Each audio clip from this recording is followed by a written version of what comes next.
오늘은 하나님께서 우리에게 영원한 쉼을 말씀하시는데요. 그 영원하다는 것은 하나님 안에서 현재 진행형인 것입니다. 어떻게 해야 온전한 쉼이 이루어지고 또 안식을 느끼는지 우리는 살아가면서 수고할 수밖에 없습니다. 그래서 말씀에도 오늘 마태복음 11장 28절부터 30절 말씀도 그렇게 우리에게 주시는 겁니다. 수고하고 무거운 짐진 자들아 모두 다 내게로 오라는 말씀이시죠. 내가 너희를 쉬게 하리라. 주님이 우리를 쉬게 하신다는 이야기를 하시는 겁니다. 29절 말씀 보면 나는 마음이 온유하고 겸손하다 그랬습니다. 예수님의 마음은 온유하고 겸손하니 나의 멍에를 메고 그리고 내게 배우라. 그리하면 너의 마음이 쉼을 얻는다고 했습니다. 이어서 하신 말씀이 이는 내 멍에는 쉽고 내 짐은 가볍다고 그렇게 말씀을 하십니다. 여러분, 저희들이 이 땅에 살면서 쉼 없고 무겁고 그리고 우리가 살아가는 그 인생 가운데 수고로움이 없는 인생은 없습니다. 수고로움은 누구나 다 있습니다. 그런데 그 수고함이 나에게 아픔으로 다가오느냐 아니면 그 수고로움이 하나님 안에서 이루어지느냐 그것에 대한 분별력과 그것에 대한 분명한 하나님의 그 의도와 말씀을 우리 가슴 깊이 새길 때 이제는 나 혼자 힘든 것이 아니라 주님이 나와 함께 계심으로 이것도 능히 헤쳐나갈 수 있다는 믿음이 우리에게 생기는 것을 믿으시기 바랍니다. 수고하고 무거운 짐진 자들아 이렇게 말씀하세요. 우리는 육신적으로도 힘이 들게 또 일을 합니다. 사람과의 만남도 힘이 듭니다. 더더군다나 그 일을 통해서 내면에서의 본능적인 아픔도 있습니다. 근데 우리가 여기서 꼭 놓치지 말아야 될 것은 내면적인 그 본능적인 그 거절감 그리고 그거에 대한 채워지지 않음은 말씀 따로 그리고 내 마음 따로 이 이중적인 것 때문에 더 신앙생활이 힘들어질 수도 있다는 것입니다. 어려워지고 그리고 기도 시간에 말씀을 볼 때의 나의 모습 그리고 뭔가 봉사할 때의 나의 모습 헌신할 때의 나의 모습과 아무도 없을 때의 내 내면에 있는 그 끊이지 않는 그 본능적인 그 갈등 그리고 그것 때문에 원하지 않는 것들 진짜 나를 만났을 때 정말 나는 성장했느냐 그리고 내가 이 수고로움과 애씀과 어려움을 알기는 하는가라고 반문해 보는 게 우리 인생인 것 같습니다. 수고하고 무거운 짐진 자들아 다 내게로 오라 그러셨어요. 앞에 전제하기는 누구든 수고하고 누구든 무거운 짐을 다 지고 살아간다는 것입니다. 창세기 3장 16절 말씀을 여러분들이 보시면 또 여자에게 이르시되 뭐라고 말씀하셨냐면요. 내가 내게 임신하는 고통을 크게 더하여 준다 그랬습니다. 내가 수고하고 자식을 낳을 것이며 너는 남편을 원하고 남편은 너를 다스릴 것이니라 이렇게 말씀하십니다. 여성에 대한 수고로움, 애씀, 그리고 바라봄 그런 것들이 있다는 것이죠. 그리고 나를 누군가가 절대적으로 어떤 평화 속에서 하나님의 공평성에서 다스리는 것이 아니라 남편이 너를 다스릴 것이다 라고 말씀을 하십니다. 이것은 여성에 대한 수고로움을 하나님께서 창세기에 말씀을 하셨어요. 죄가 들어오고 나서 죄성에서 오는 그러한 그 말씀이신 거죠. 죄가 들어오기 전까지는 모든 사람들이 화평했고 무겁지 않았고 짐이 없었고 하나님과 소통할 수 있는 그 기가 막힌 은혜 속에서 이런 것들을 맛볼 수가 없었습니다. 그런데 죄가 들어오고 나서 제일 먼저 여성에게 하나님께서 이렇게 말씀을 하시죠. 이어서 창세기 3장 여러분 17절 말씀을 보면요. 아담에게도 마찬가지예요. 남성에게도 내가 내 아내의 말을 듣고 내가 내게 먹지 말라 하는 선악과를 먹었은즉 땅은 너로 말미암아 저주를 받고 너는 내 평생을 수고하여야 그 소산을 먹을 수 있다고 말씀하십니다.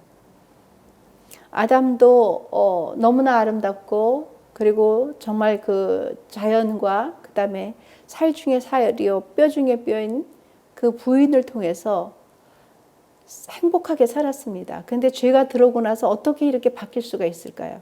왜냐하면 죄의 삭은 사망이기 때문에 거기에 대한 반드시 형벌이 따랐던 거예요. 죄를 지면 죽어야 되는 그 형벌이 있었습니다. 그것을 마귀는 교묘하게 이용했고 그것을 넙죽 받아먹은 것이 우리 인간의 시초였던 것입니다. 그러니 우리에게는 수고하고 무거운 짐을 지고 살아갈 수 있는, 살아내야 될 수밖에 없는 그러한 것들이 있었습니다. 이것은 운명이라기보다도 필연적인 거였었습니다.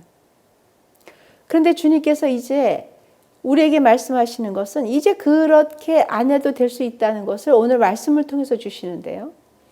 그 수고로움과 애씀이 얼마나 힘드냐 하면은 시편 90편 10절 말씀도 그래요. 우리가 연수가 70이요 강건하면 80이라도 그 연수의 자랑은 수고와 슬픔뿐이라 그랬습니다. 그리고 그 세월은 신속히 가버리니 우리가 날아가는 것처럼 세월은 빠르다 그랬습니다. 요즘은 뭐 이렇게 오래 사는 그 시대라고 합니다. 모든 것이 발달이 되고 또 좋은 것도 많고 또 먹는 것도 영양 있게 우리가 잘 먹기 때문에 그래도 여러분 80이든 120이든 우리가 죽는 것은 정해진 이치입니다. 우리가 날아가는 것처럼 세월이 빨리 가는 것은 정해진 이치예요. 근데 그곳에서 하나님께서 이렇게 말씀을 오늘 주시는 거죠. 어떻게 하든 연수가 그렇게 빨리 가는데 그 연수가 많아져든 적든 그것은 자랑과 수고와 슬픔뿐인 거라 그랬습니다. 하나님 없는 것은 그래요. 그러니 신속히 세월이 날아가는 것 같다 그래요. 그래서 옛날 어르신들 그러시잖아요. 젊었을 때가 참 좋다. 근데 젊은 사람들은 또 빨리 세월이 갔으면 좋겠는 거잖아요. 저희 어렸을 때도 그랬어요. 그냥 나이를 막 한 살씩 막 이렇게 한두 살씩 굉장히 많이 올렸잖아요. 왜냐하면 어리다는 거에 대한 것이 그게 좋지 않았던 그 이유가 있었겠죠. 근데 또 나이가 들어가면 또 나이를 또 막 내려요. 원래 나는 나이가 어린데 이게 호적 정리를 잘못했다 막 이러죠. 인생을 가만히 들여다보면요. 2살을 더 먹든 10년을 더 살든 오래 건강하게 사시기를 바랍니다. 그것은 하나님도 원하시는 거고 모두에게 여러분 그런 축복이 있기를 바랍니다. 강건하고 건강하게 하나님 일 하시다가 하나님 부르시는 그날 정말 주님 품에 안기시기를 예수님이 축원합니다. 그런데 하나님께서 오늘 말씀하시기를 그렇게 오래 산들, 그렇게 건강하게 산들 주님이 없는 세계에서는 그 연수는 수고와 슬픔뿐이라 했습니다. 삶은 어떻게 살았느냐고 물을 때에 참 내가 한많은 세월을 살았다고 그렇게 말한 사람도 있지요. 내가 한많은 세월을 살았다. 그리고 솔로몬도 그렇게 부귀와 명예와 영광과 그 많은 것을 느끼고 누리고 살았는데 해 아래 것을 살아보니 이제 지혜가 들어서 그것을 깨달아 보니 다 헛된 거라 그랬습니다. 그 헛된 것의 마지막에 깨달은 것이 있는데 그것은 하나님밖에 없다는 것입니다. 우리 이 땅에 살면서 왜 수고하십니까? 그리고 여러분들 왜 밤이 맞도록 힘들게 일을 하시고 그렇게 또 애를 쓰십니까? 인간관계가 그렇게 힘들다고 하면서도 끊임없이 싫은 사람과 또 동역을 해야 되는 왜 그러십니까? 거기에 대한 이유는 하나님께서 우리 인생은 다 수고하고 무거운 짐을 살기 때문에 그렇다는 것입니다. 근데 계속 이렇게만 살면 얼마나 힘들겠어요. 시편 104편 23절 말씀도 그렇습니다. 사람은 나와서 일한다 그랬어요. 사람은 아침이 되면 나와서 일을 하고 저녁까지 수고롭다 그랬습니다. 얼마나 우리가 힘들고 어려운 것들에 대해서 이해해 주시고 알아내 주시는 건지 모릅니다. 만족이 없습니다. 물질이 많으면 만족할 것 같은데 거기서도 또 수고로움 때문에 힘이 듭니다. 일약 스타가 되는 것 같아요. 많은 사람들이 나를 좋아하는 것 같은데 그거는 잠시고 공연의 마지막에 커튼이 들여내고 홀로 집에 있을 때 누구나 다 외롭습니다. 하나님은 우리에게 외로운 주머니를 주셨어요. 그 외로운 주머니에 누가 들어가야만 해결되냐면 예수 그리스도가 들어가셔야만 해결되는 그것을 주님 우리에게 남겨놓으셨습니다. 완벽하게 행복하고 완벽하게 만족할 사람은 없습니다. 그러니 오늘 수고하고 무거운 짐을 다 졌다는 이 얘기를 하시는 겁니다. 어떤 사람들은 그러죠. 저는 하나도 외롭지 않아요. 저 외로움이라는 단어를 몰라요. 자신을 들여다보고 나의 자아와 끊임없이 대화해 볼 때 우리는 그 빈 공간을 반드시 발견해냅니다. 그것에 무엇이 들어가느냐는 것은 각자의 선택이에요. 어떤 사람은 술을 선택할 것이고 어떤 사람은 마약을 선택할 것이고 어떤 사람은 도박을 선택할 것이고 각자의 선택이 틀립니다. 그런데 오늘 주님께서 말씀하시기를 내게 와야만 쉼을 얻을 수 있다고 말씀을 하신 거예요. 예수님께서는 누구든 어렵지만 네가 내게 오면 쉼을 얻을 수 있다는 것입니다. 문제는 그대로인 거예요. 상황도 그대로인 거고 바뀐 건 없습니다. 아침에 일어나면 여전히 일을 해야 되고요. 내가 보기 싫고 껄끄러운 사람하고도 계속 일을 관계적으로 맺어 가야 되는 거예요. 그런데 주님은 주님 안에 와서 배우는 것은 뭐냐면 하나님은 겸손하고 온유하니 그것을 배우라는 거예요. 그는 근본 하나님과 동등되시나 동등됨을 취하지 아니하셨다 그랬습니다. 그리고 자기를 비워 아주 낮은 자세로 섬기시러 이 땅에 오신 거예요. 그것을 배우는데 그건 우리가 인격적으로 배워지고 어떤 상식적으로 그래서 배워지는 것이 아닙니다. 성령님이 내 안에 들어오시고 그분의 인격이 활성화돼서 나의 인격이 그분, 내 고집과 내 자아가 그분에서 어려운 것 그리고 아름다운 것 그 모든 것들을 해결해 내 주실 때 우리는 그분이 활성화되고 성령님께서 활성화되고 나는 점점점 죽어지는 겁니다. 그러니 힘들었던 사람도 이해가 되는 거고요. 그리고 나와 적대시됐던 그리고 관계 속에서 어려웠던 사람들과도 이상하리만치 그것이 화합이 되고 사랑의 끈을 놓지 않는 그런 은혜가 있다는 것을 여러분들 명심하시길 예수님이 축원합니다.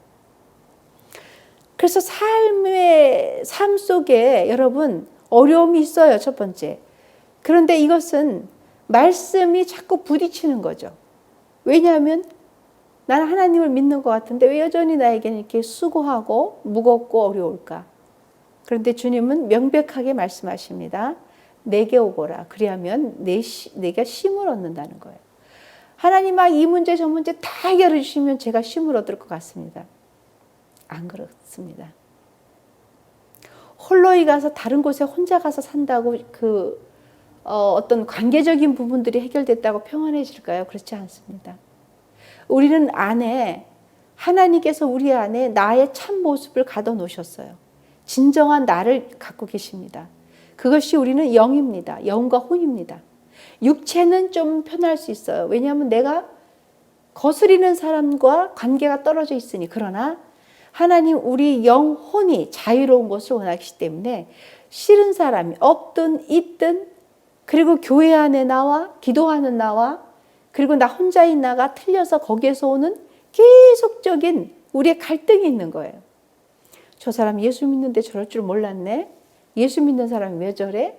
근데 그게 우리의 진실된 모습입니다. 근데 그 모습이 변화되기 위해서는 주님이 내 안에 들어오셔서 쉬게 하시는 그런 멍에를 우리가 져야 된다는 것입니다. 왜냐하면 그분은 겸손하고 그리고 온유하신 분이기 때문에 그래요. 우리 인격은 온유하고 겸손해질 수 있을 수 있지요. 그러나 육체를 갖고 있는 한계에서는 그것은 어려울 겁니다. 저는 그렇다고 생각을 합니다. 차 운전을 계속 하는데 아무리 성자인 것 같아도 앞에 차가 계속 습관적으로 급브레이크를 계속 밟는다는 거. 예를 들면 어떤 사람이 고속도로 가는데 1시간을 그렇게 한다 그럴 때 글쎄요. 그 온유함과 거룩성이 있을까요? 그렇지 않습니다. 그럴 때 우리는 3차선으로 빠지면서 주님과 동행하고 그럴 수도 있지라고 이야기해주고 판단해주고 정의해주는 것은 그것은 주님이 우리 안에 오셔서 성령으로 충만해지지 않으면 결코 이루어질 수 없다는 것을 여러분 믿으시기 바랍니다. 두 번째로 영원한 그 안식과 쉼을 얻기 위해서는 여러분 여기서 영원이라고 하니까 자꾸 이 땅을 떠나야만 될 때라고 생각하는데 아닙니다. 천국이 여기 있다 저기 있다가 아니라 지금 네 안에 있다 그랬습니다. 우리는 이 땅에서 그냥 막 고난을 받고 힘들게 살고 어렵게 살다가 천국 가면 돼. 라고 하는 분들을 가만히 들여다보면요, 내면에는 너무 힘들고 아픔만 갖고 계세요. 이 땅에는 천국을 맛봐야 돼요. 이 땅에서 주님과 함께여서 내 영과 혼에 성령께서 마구 역사를 하시게끔 내가 통로가 돼서 내어드릴 때 우리는 맛볼 수 없는 천국을 맛보는 겁니다. 우리는 이해할 수 없는 천국을 맛보는 거예요. 그러니 무거운 짐은 여전히 있고 멍에는 여전히 있는데 주님과 함께 가니 거기서 안식이 누려지는 것입니다. 그러니 우리가 그렇게 쉼과 안식을 찾기 위해서 두 번째는 주님의 일을 쉬지 않고 하는 거예요. 고린도전서 15장 58절 말씀에도 그렇게 말씀하시잖아요. 그러므로 내 사랑하는 형제들아, 내 사랑하는 형제들아, 견실하며 흔들리지 말라고 그랬어요. 견실하며 흔들리지 말고 항상 주의 일을 더욱 힘쓰는 자들이 되라. 이는 너의 수고가 주 안에서 헛되지 않는 줄 알기 때문에 그렇다는 겁니다. 왜 사람들은 견실하며 흔들리지 말라고 하시는 말씀에 흔들릴까요? 죄는 그렇게 할 수밖에 없습니다. 죄의 싹은 사망이기 때문에 우리는 무엇을 선택하느냐는 거죠. 하나님을 믿으면서 하나님보다는 나의 인격을 더 믿고 하나님의 그 놀라우신 지혜보다는 내 배움과 내가 가지고 있는 학식을 더 믿고 그것을 따라갈 때 우리는 하나님과 거리가 멀어질 수밖에 없습니다. 무한하신 지혜를 가지시고 우리에게 밝히 알려주시고 우리의 우둔한 것을 깨닫게 하시고 우리의 죄를 낱낱이 보게 하시는 성령님께서 내 안에 들어오실 때에 우리의 멍에는 가벼워집니다. 여러분들의 짐은 가벼워집니다. 그리고 안식이라는 것을 누리게 됩니다. 진정한 안식을 저는 교회 다니면서도 한 번도 누려보지 못했어요. 그 얼마나 여러분들도 마음이 아프겠지만 하나님이 제일 마음 아프실 겁니다. 독생자 예수를 이 땅에 보내셔서 그분이 예수께서 이 땅에 가시면서 이제는 내가 가야 너희에게 유익이라. 제자들이 말했어요. 가시지 말라고. 함께 계셔달라고. 항상 눈에 보이던 것만 얘기하는 우리의 인생들입니다. 예수님께서 이 땅에 제자들에게 오시면서 공생의 기간에 내가 가야 너희가 유익하리라. 그리고 성령을 받으라. 너희는 여기서 움직이지 말고 기도하여 성령의 충만함 힘 입으라고 얘기했습니다. 근데 제자들은 내 앞에 보이는 것만 얘기한 거예요. 왜냐하면 주님이 계시니 귀신이 떠나가고 주님이 계시니 수천 명이 먹기도 하고 그리고 막 어떤 영웅 심리도 생기는 왜 주님 가시려고 합니까? 절대 죽으시면 안 됩니다. 그럴 때 주님께서 하시는 말씀이 내가 가면 각 사람에게 성령을 보내주실 거다. 하나님의 영이시라 그랬죠. 그러니 이제 우리는 성령의 충만함을 힘입을 수 있는 능력이 되고 그러한 지혜를 하나님이 주시고 기회를 주신 거예요. 그래서 오늘 영원한 쉼과 안식은 성령 안에서 이루어진다는 걸 믿으시기를 예수님을 축원합니다. 빌립보서 2장 16절 말씀 여러분 너무나 잘 아시는 말씀이죠. 생명이 말씀을 밝히 나의 다름질이 헛되지 아니하고 또 여러분 수고했잖아요. 수고도 헛되지 아니하므로 그리스도의 날에 내가 자랑할 것이 있게 하려 함이라 그랬습니다. 생명의 말씀이 밝혀 나의 다름질이 헛되지 않다 그랬어요. 여러분들이 주의를 하는 것 그리고 주님을 위해서 달려가는 모든 것들이 헛되지 않습니다. 그것은 그리스도의 날에 내가 자랑할 것이 있기 때문이라고 그랬습니다. 생명의 말씀이 우리에게 밝히 보일 때 이것이 이루어지는 거죠. 골로새서에도 그런 말씀이 있습니다. 이를 위하여 나도 내 속에서 능력으로 역사하시는 이의 역사를 따라 모든 힘을 다하여 수고한다 그랬습니다. 하나님이 우리 안에 들어오시고 성령의 충만함으로 수고함은 거기에는 쉼도 같이 가져다 주시는 거예요. 어렵지 않습니다. 힘들지 않습니다. 우리는 완벽하려고 애를 쓰기 때문에 안 되는 거예요. 완벽이라는 게 일어날 수 있습니까? 여러분 제가 드리고 싶은 말씀이 있는데 나는 정말 완벽해요 라고 말씀하시는 분들은 그 완벽주의를 좀 내려놓으시길 바랍니다. 내가 완벽하려고 하니 하나님의 일하실 틈이 없는 거예요. 내가 완벽하게 모든 것을 하려고 하니 쉼이 없는 겁니다. 완벽주의는 어떻게 보면 이런 표현은 제가 참 하기가 어렵겠지만 그것은 일종의 글쎄요, 믿음 안에 들여다볼 때 다시 한번 생각을 좀 해보시기 바랍니다. 저는 너무 완벽해요. 그래서 저를 하루도 내 마음이 편할 날이 없어요. 아이를 키우는데도 내가 조종을 하면서 키워야 돼요. 왜냐하면 내 완벽 때문에. 이렇게 해야 되고 이렇게 해야 되고, 저는 조종의 끈만 딱 가지고 완벽하게 아이를 계속 해야 돼요. 삶도 마찬가지예요. 하나님이 그 안에 계시는지 한번 여쭤보고 싶습니다. 일은 열심히 최선을 하되 하나님이 주시는 쉼을 누려가면서 하시는 것은 성령이 내 안에서 나로 하여금 그분의 일을 마음껏 활성화시킬 수 있는 그것이 주님의 완벽함입니다. 인생의 완벽함은 허탄하고 허망합니다. 그러니 여러분들 완벽하게 무엇을 해내야 된다는 것은 여러분들이 스트레스가 많아질 수밖에 없어요. 감정의 스트레스, 생각의 스트레스, 이것 때문에 쉼이 없습니다. 감정적인 에너지 소모의 스트레스는 말할 수가 없어요. 그리고 어떤 그 생각, 내가 이렇게 해야 되는 것에 대한 생각에 대한 내 정의가 맞다고 하는 그런 스트레스도 우리는 하나님께 다가갈 수가 없습니다. 그러니 때로 여러분들 얘기하시기 바랍니다. 완벽하지 않아도 괜찮아. 완벽하지 않아도 괜찮아. 왜냐하면 주님이 함께 계시기 때문에. 주님이 함께 저와 여러분들과 함께 일하시길 원하고 같이 멍에를 메신다고 약속하셨고, 그리고 내게로 오라고 말씀하셨기 때문에 그것이 가능합니다. 디모데전서 4장 10절 말씀도 이를 위하여 우리가 수고하고 힘쓰는 것은 우리 소망이 살아있는 그 하나님께 둔다 그랬습니다. 곧 모든 사람, 특히 믿는 자들의 구주시기 때문에 그렇다는 것입니다. 아멘이시죠? 우리가 왜 그렇게 살아갈 수 있을까요? 생명이 왜 우리 안에 거할 수 있는 것에 대한 감사가 있을까요? 능력으로 역사하시는, 성령의 능력으로 역사하시는 역사, 그분의 역사에 따라 우리가 수고하기 때문에 그렇습니다. 그러니 우리의 짐은 가벼울 수밖에 없는 것이죠. 왜냐하면 우리는 그분의 일을 하면 그분이 우리의 일을 대신 해주십니다. 우리가 성령의 일을 하고 순종하면 성령님은 우리의 모든 무거운 짐 같은 것, 그리고 어려운 것 같은 것, 그것을 대신 해결해 주시기 때문입니다. 너희가 내 일을 하면 내가 너의 일을 다 한다는 거예요. 그게 굉장히 쉬운 것 같죠? 쉽습니다.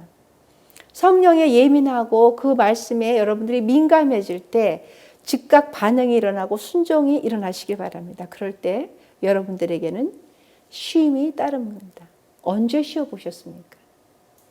여러분 언제 평안해 보셨습니까? 끊임없이 생각과 마음이 짓눌려서 감정에 이끌려서 엄청난 스트레스에 빠져서 이중적인 신앙인이라고 자신을 혹시 자학하지는 않으셨습니까? 우리는 그렇게 하지 않기 위해서 어떻게 가야 되냐면 성령의 충만함을 입지 않으면 변화된 내가 문제를 바라보는 것이 아닙니다. 그것은 자신이 변화돼야 문제가 해결되는 것입니다. 고린도후서 6장 14절 말씀도 너희는 믿지 않는 자와 멍에를 함께 매지 말으라 그랬습니다. 의와 불법이 어찌 함께하여 빛과 어둠과 사귈 수 있겠느냐는 것입니다. 그리스도께서 우리를 자유를 주려고 자유를 주셨으니 그러므로 굳건하게 서서 다시는 종의 멍에를 매지 말라고 하셨습니다.